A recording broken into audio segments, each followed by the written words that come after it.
definition.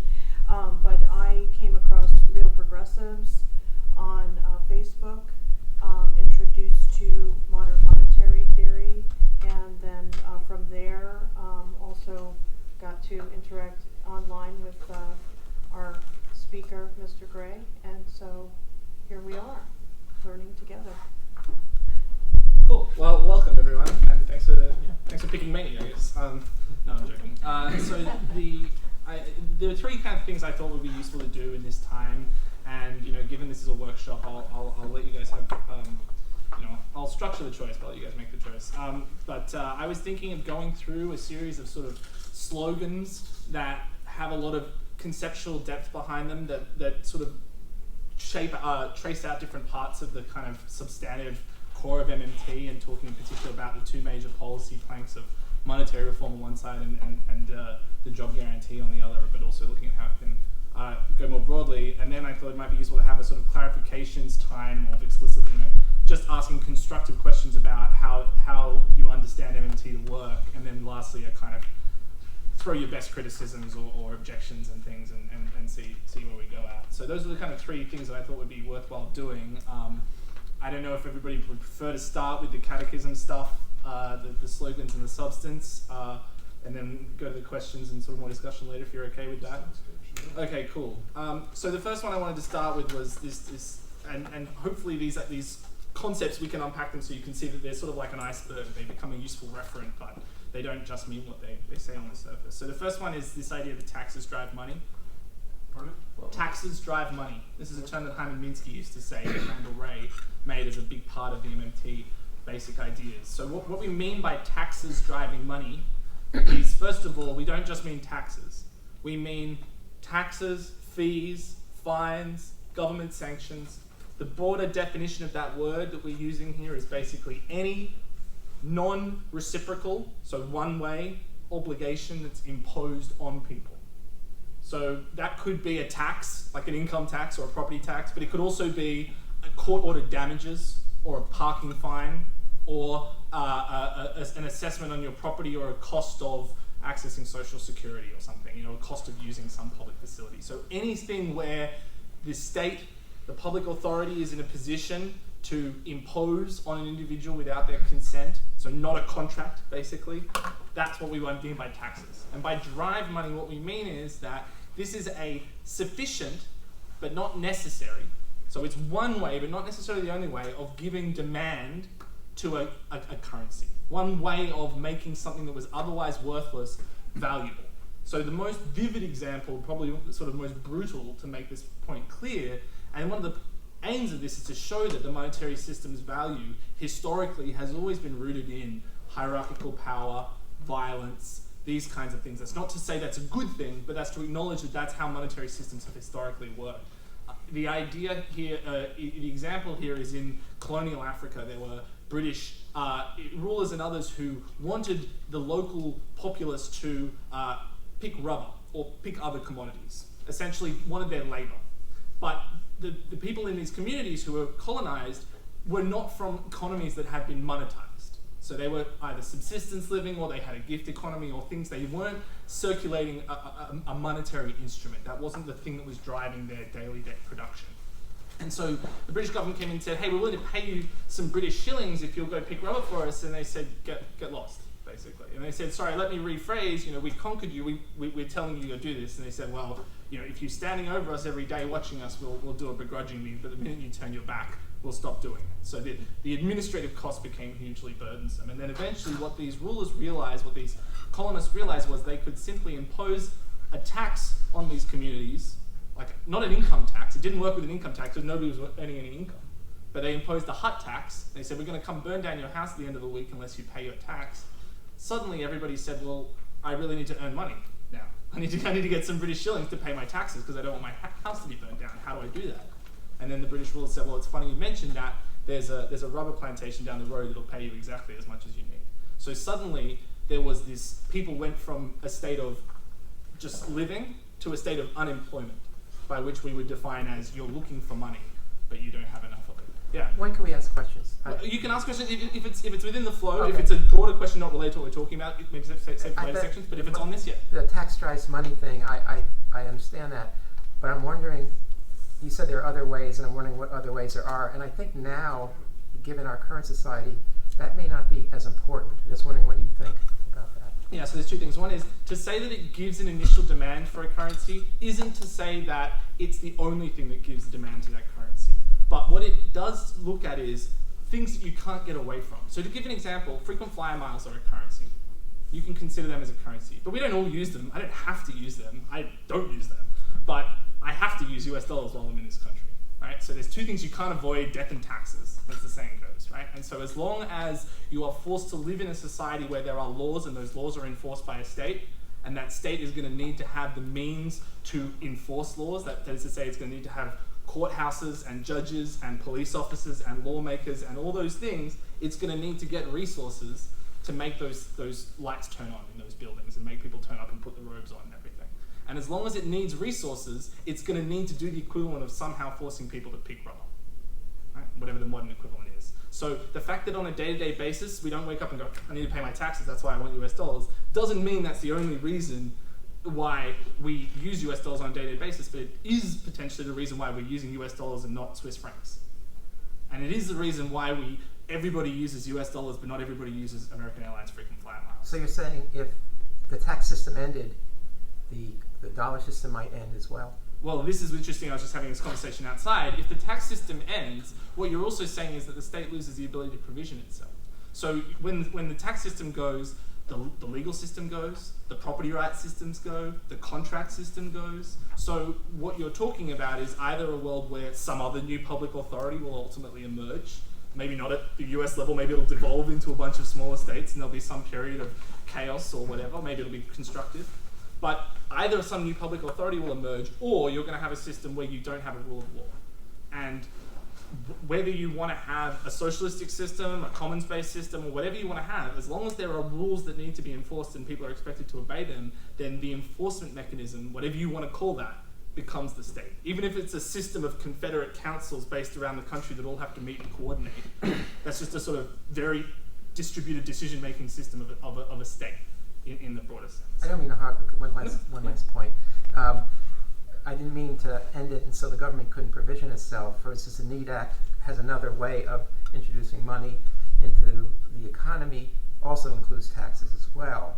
So what do you think of that? So my point about the fact that just because taxes might be an initial thing that drives a demand for a certain currency doesn't mean it's what we use every day. How the NEED Act chooses to start that conversation, as long as there's a reason why you're going to need those dollars, then you're still having a tax-driven money system ultimately. Now, another way that you can have benefits is network effects. So you can have benefits, network effects. Okay. So you can have benefits that I use it because other people use it. But that's not something that necessarily drives a stable long-term demand for a currency to be the dominant currency in a system. So, in the same way as we all use MySpace for a period because we all use MySpace and then we stopped and we all use Facebook because we use it and next year we could use something different. Network effects are powerful, but they're also fickle in a way that a tax-based system isn't. So you can have multiple competing currencies. So this goes to the next one, the next term that is relevant here, which is also a Hyman-Minsky term, which is anyone can create money. The challenge is to get it accepted. So I can create Rowan dollars, but the size of the Rowan dollar economy is extremely small. It's just me and my sister, if I can, not let her leave the room. So the question of which monetary system gains dominance is like having 500 languages in New York City. English is still the one on all the books, but people might use a whole range of different languages on a day-to-day basis in their private lives. So you can have a system of multiple overlapping currencies doing different things, from frequent flyer miles to a credit, a time credit hour in Ithaca or whatever it is. But as long as there is a common rule of law across a whole country and there is a system of taxes or a way of provisioning that, then whatever that entity declares acceptable will ultimately have a degree of moneyness. Now, if you're in a small developing country that primarily relies on foreign exports, your ability to force people into that tax economy might be very small. Your ability to force people to spend much time in that economy once you force them into it might be very small. They might spend 5% of their time there, pay their taxes, pick the rubber, keep their house from going down, then go and spend most of their time in the frequent flyer mile economy or the American dollar economy. But that's a function of the state's limited capacity. And in the same way as taxes drive money, you look at examples of hyperinflation in history, and they're usually examples where the state has broken down. The ability to collect taxes, the ability to enforce the rule of law has broken down. Sometimes that's a result of some outside shock that then kicks everything off and they don't respond to it appropriately. But that's usually one of the major reasons why the value of a currency that was in existence and in stable circulation suddenly drops to zero, is that the entity that turns the lights on in the courthouses stops being able to do so for some other reason that has nothing to do with the monetary system. So this idea that everyone can create money, the challenge is to get it accepted, is to get past thinking like this idea that there's just this one money. Anything that does what money needs to do in a particular situation can be thought of money in that situation. So when MMT talked about the word money, it uses it in a lot of different meanings. It can use it to mean only that form of government. So that even though the state might let you do those things, and you can do them as a private citizen, that's still within a sanction of the state. But if the Rowan dollars become popular enough that you're actually starting to generate an economy with Rowan dollars, Yeah. isn't that when once it starts to happen, you're going to get... Well, so a good example here is the people who are sort of talking around Bitcoin. I think it's going to be this way to get past the state. Now, on one level, this is another use for money in addition to network effects, is I would call it money laundering. Not in a negative sense, in a sense of sometimes it's good to not have the government be able to track every single transaction in the economy. So one thing that's good about Bitcoin is it's sort of a black hole in the middle of the system. We all might need American dollars for our coffee at Starbucks, so we all might need American dollars at the end of the day to pay our taxes, but there's a bunch of stuff that we might be able to do in the middle that doesn't need to be done in American dollars, and we can or can pass through that Bitcoin layer to be essentially laundered if it's sufficiently anonymous. So there are reasons why you might want to have those other currencies for civil libertarian reasons, for privacy reasons. There are other reasons which is just for matter of decentralization and distributed systems. And so Bernard Lieta, who is not an MMTer but agrees with MMT's principles, has been pushing this idea of the difference between an environmental ecosystem that's a monoculture, that sort of has one crop or something, versus one that has multiple different kinds of flora and fauna. And the latter is far more resilient than the former to adverse shocks, because if something damages the wheat, then the whole field goes. Whereas if something takes out the tomatoes, but there's something else there that isn't affected by that, then you don't lose the whole crop. So there are reasons why it might be beneficial from a resiliency perspective to have multiple currencies in operation, and there are also reasons why it might just not be feasible to try and stamp them all out. So this is what I was sort of getting at earlier with the example of the bar tab. Because if you said no one can create any private money, but one way of creating private money is just to let someone have a bar tab till the end of the night, then you have the sort of secret police knocking at everyone's doors. Are you letting people have a bar tab in here? It gets pretty draconian pretty quickly if you're trying to prohibit. Now, one thing you can say is we're not going to enforce it in the courts. We're not going to enforce any contract that uses that. Now, what you often have in those situations is that it just gets redenominated back into the currency of the government. So you and I trade in chickens or something. The government doesn't want to recognize chickens as a currency, so it works out the value of a chicken and gives you a damages award in dollars, $50 per chicken or something. So the government can effectively bring these whole range of private things into the system just by declaring an exchange rate that it wants to maintain. And the last thing is, even within a unit of account, so the government, the US dollar is a unit of account, right? I can have Rowan dollars that are measured in US dollars. You might not accept them for an equal amount of US dollars, right? Something that you might accept, a can of soda might be $1 in US dollars, might be $50 in Rowan dollars, or might be $1 billion in Rowan dollars. But I can still denominate those instruments in US dollars. They'll just trade at a discount. And so that's what you see in the securities industry. In the securities market, there are all different kinds of debt issued by private actors. Corporations, banks, pension funds, hedge funds issue all these different kinds of financial instruments that say, a week from now, this is going to be worth $100. Do you believe them? Yeah, maybe. You might say, there's a 5% chance you're going to screw up, so I'm going to pay you $95 for that. Or, I want to use that money in the meantime, you want to use it, so I'm going to charge you a time premium or something. So these instruments that are still denominated under a US dollar can have a discount rate or can trade as money, but not as good money as the full money, as the full government money. Not as safe, not as liquid, but still some form of money. Yeah. So it seems like the government has an interest in transactions, in no matter what currency, as long as its citizens or people doing business in its country are doing its transactions, it's going to want to know. You could do hours, let's say hour exchange, my hour of massage is worth your hour of mechanic, and as long as you're small, they don't come. But once you've got a whole city doing it, then they say, okay, every transaction now has to be kept track of because we've got sales tax on those things if it's in our currency. So in your currency, there's still a sales tax. That's right. And there's still an income tax because you made that income for your massage, even though it's paid in an hour. Yeah, we're just going to create an exchange rate. Your hour is worth whatever we've decided the market says it's worth, and we're going to tax you. And your hour is saying this massage person's hour is the same as a mechanic's hour, but we're saying you got to designate what that hour is worth, or someone's going to designate it for you, and we're going to designate it pretty high if you don't designate it and convince us.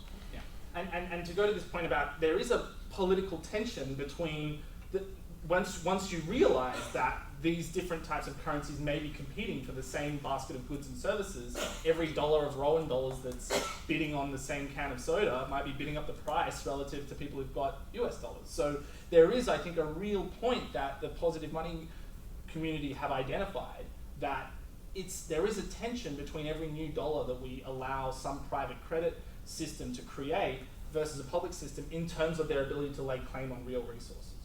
Now, that doesn't always actually happen, and in a lot of situations, those two things actually end up creating more economic growth, more things that are being able to be sold anyway than otherwise would exist, so you're sort of growing the pie even as two hands are trying to take what used to just be available for one hand.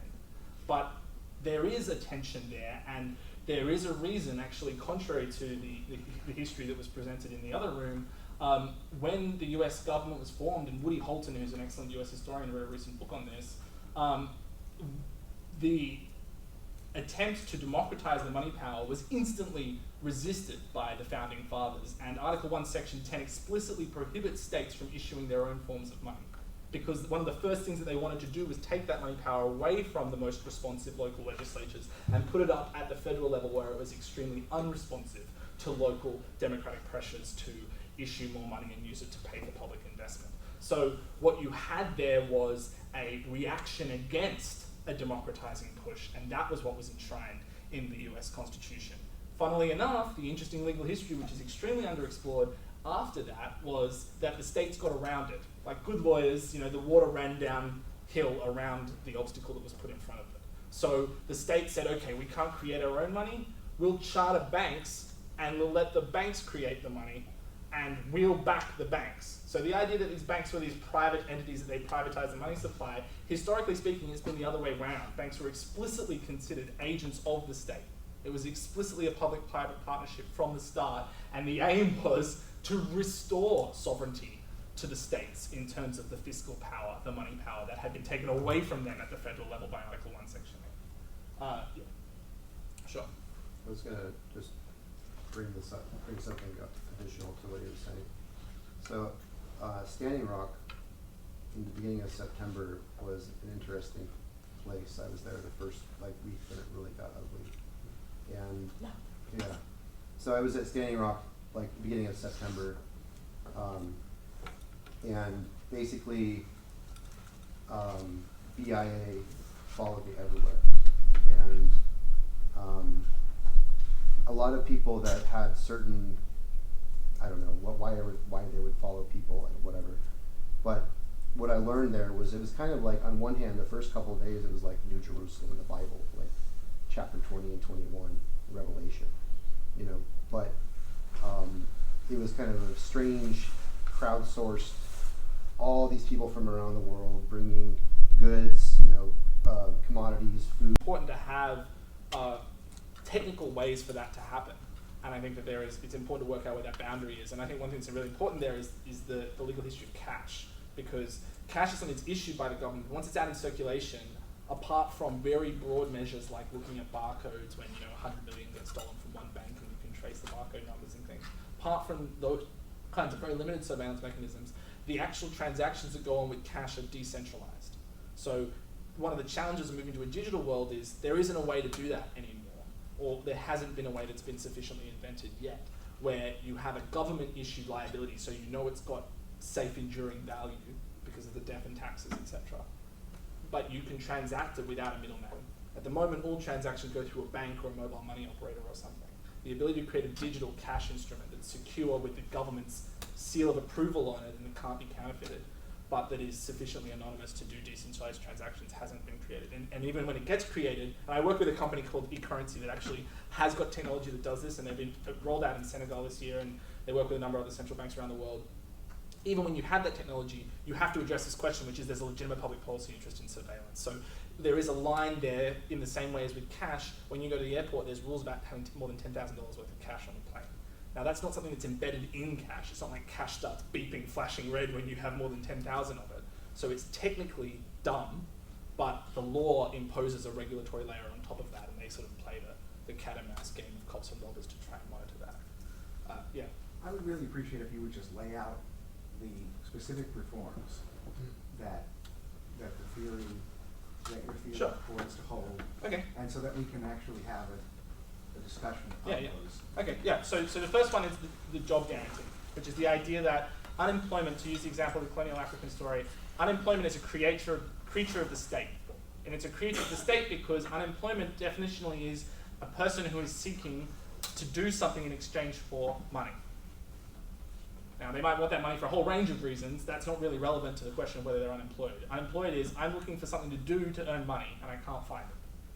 Now, what the MMT argument says is because that is something that is created as a result of the monetary system, the decisions of how money gets created and injected into the system is a decision by the state. So if the state is creating a system where only 95% of people have access to a means of earning money on a day-to-day basis, that is to say there's only 95 jobs available for every 100 people, then the state is deliberately and explicitly choosing to structure the monetary system in such a way so that the money is being injected only to those people. If you had a system where there was essentially a crank in the wall, a hand crank, and anybody that turned that crank after 10 minutes, a dollar coin came out, then anybody who had a working arm could go and get as much money as they were willing to put into the hand crank. That would be a different system of money creation and injection that wouldn't leave people in a position where they wanted to earn money but couldn't do so unless they literally had no arms. So that's why the MMT analysis of how money works and how money's value gets created leads to the normative conclusion that the state should come up with a system as a matter of justice and fairness that allows everybody to have access to some way of making money in dignity and participating in the process of real production and have a voice and a vote in what that production looks like. So that's the first policy. In terms of monetary reform, the first thing would be to have, there's a range of ways that you could do it technically, but the idea would be to stop paying interest on government securities, so what we would call a permanent zero interest rate policy. So in that world, you don't need treasury securities anymore. You might want them for reasons related to the financial market so that they have an asset that they can collateralize and things, and that goes into financial market design. But from the perspective of fiscal financing, it doesn't matter whether you finance the government's deficit by issuing greenbacks or by running a reserve overdraft or by simply marking up people's accounts, whether those accounts are at a public bank or at a private bank or at some new form of digital currency system that we've created. Well, why would anybody want those, though? If there's no benefit, what's the difference between that and cash? Well, there's no difference. That's exactly the point. Okay. This essentially means that all government liabilities become cash. Okay. And the point here to think about is that currently we don't just have government cash and government debt. We have food stamps, we have student debt that's backed by the government, we have home mortgages that are backed by the government, we have a whole range of instruments that are forms of government money. They're different flavors, they have different functions, and what you could do, what I proposed in this digital fiat currency company is to have one common instrument that can fill all of these functions. So I call it super convertibility, because right now we have convertibility. If you take a $100 note, you get 250s back. If you take a $1 note, you can get 4 quarters. If you take $100 in treasury debt to the central bank, it will give you a certain amount of cash back. So there's already convertibility between all of these different kinds of instruments. But what you would be doing is having one kind of common instrument that's the meta instrument. And every other one of these can be considered a special purpose or earmarked version of that. So the MMT point of view would say no interest payments, because they say that that's, first of all, essentially free money. It's welfare for people who already have money.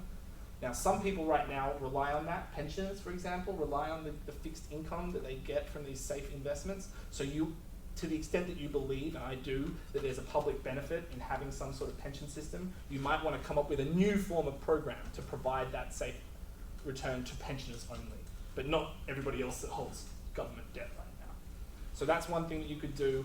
Once you do that and you make it very clear how government financing works, you could stop issuing treasury securities at all and only issue this digital cash instrument. You could issue only 3-month treasury securities but not have some measure of the national debt so that these securities can be used in financial markets as a base safe asset. You can do a whole range of different things, but the point that MMT would say is divorce the spending of money, the running of a deficit, from this idea that you need to pay for it somehow. Divorce it from this idea that you're borrowing it from someone, because you're not. Right now it looks like you are, but you're not really. And remove the idea that we are paying interest on government liabilities. Now, currently, and this is one of the points I was making in the other room, the fight to stop paying interest on our debt is not a fight about how we finance fiscal deficits. It feels like that to us because we're like, oh my gosh, we're borrowing all this money that we don't need to borrow because we have the money creation power. But in reality, it's a function of the fact that the central bank is choosing to set positive interest rates as a matter of monetary policy. And the reason why it's important to understand it like that is because there are 200 central banks around the world who all operate on a similar paradigm. If one country stands up and says, we're going to eliminate our central bank and we're going to stop running monetary policy like that, that country instantly doesn't have the ability to function in the international financial system the way that it otherwise would. So from the MMT point of view, once you understand that this fight over debt-free money is really a fight over zero interest money, and that's really a fight about monetary policy, it becomes clear that the only way to win this fight is to win it at the national level. It's to take on that network of central banks and that dominant policy consensus in the central banking class that says the way that we stabilize the aggregate demand of the economy is through interest rates, and defeat that on its face. You can't smuggle in this fundamental reform of how monetary policy works via proposing a technical change to fiscal policy, because all the central bankers who sit on these committees around the whole world, they know what's going on. They'll say, sorry, no. And if they let you do it, if you say issue greenbacks or just run a direct overdraft at the central bank, the Federal Reserve or the central bank of whatever country will just pay interest on it on the back end. And then you're back to having interest being paid. So this is a little technical, but to give it, just to make this point, right now, if you run an overdraft at the Treasury, and the next $100 billion of deficits were just created by new money, the central bank just created new reserves and pumped them into the system. Because the central bank right now is paying 0.25%, or maybe it's up to 0.5% now, interest on excess reserves, that $100 billion of debt-free money gets parked into a bank account, and the Federal Reserve just starts paying interest on that. What's the difference between an interest-earning reserve and an interest-earning debt instrument? From the perspective of the person who's holding it, it's just a safe instrument that earns interest for that person. From the perspective of the whole government, both of them are interest handouts. So whether you finance the government deficit by money or by debt doesn't matter as much as whether the whole picture of fiscal and monetary policy together is paying interest. And that's why you have to fight the central banking class or the central bank layer of the system at that layer of the system. Yeah. Well, I'm just thinking, the interest on the debt was prime lending rate under 1% for a decade, right? And now it's still really low. And yet, credit card debt is, 15% or something. Right. So there's two, that's right, there's two different concepts of interest rates there. The interest rate set by the central bank on government money is a monetary policy thing. It's not about the riskiness of the debt, it's not about the creditworthiness of the borrower, it's none of the stuff that we think about when we get an interest rate for our home loan. The interest rate set on government debt is a positive decision by the central bank to pay a certain rate. They say we want it to be 2%. We'll just pay 2% to people. So the interest rate is 2%. And as long as they don't run out of money in their pocket to keep doing that, they'll be able to keep paying 2%. Whereas a bank, at least in theory, is assessing you as a credit risk. So they're concerned that you may not repay, and so we'll lend out 100 loans to 100 people like you, and maybe 30 of you will fail and 70 will succeed, and as long as the 70 of you are paying a high enough spread, we'll make a profit on the overall thing. So the reason why there's a difference between the base rate and the rate that individuals pay is because the individuals are incurring a personalized risk premium based on their ability to pay. And that's the essence of credit analysis. And It's when you also talk based- about zero interest policy, would that go to the bank? No, Would that go to wouldn't. That would be consumers? zero interest in regards to government finance. Now, if you want to have people have access to low interest or zero interest loans, you can do that. But that's a form of fiscal policy. What's the difference between giving someone a loan of $100 that you've created out of thin air and then asking them to pay it back at the end of the week, and spending $100 as a spending program and then taxing back $100 at the end of the week? There's no difference. So if you want to have programs that give people money at no interest, let's do it. But that's a public spending program. You can have a revolving loan fund or something that does it in a way that isn't just through the regular tax and spend process, but it's not the same thing as private credit analysis. So you're saying, I'm sorry. Yeah, so this lady was holding her hand up. I wanted to understand you right about if one country says we're gonna go to a zero interest Mhm. in our monetary policy, Yeah. that won't fly because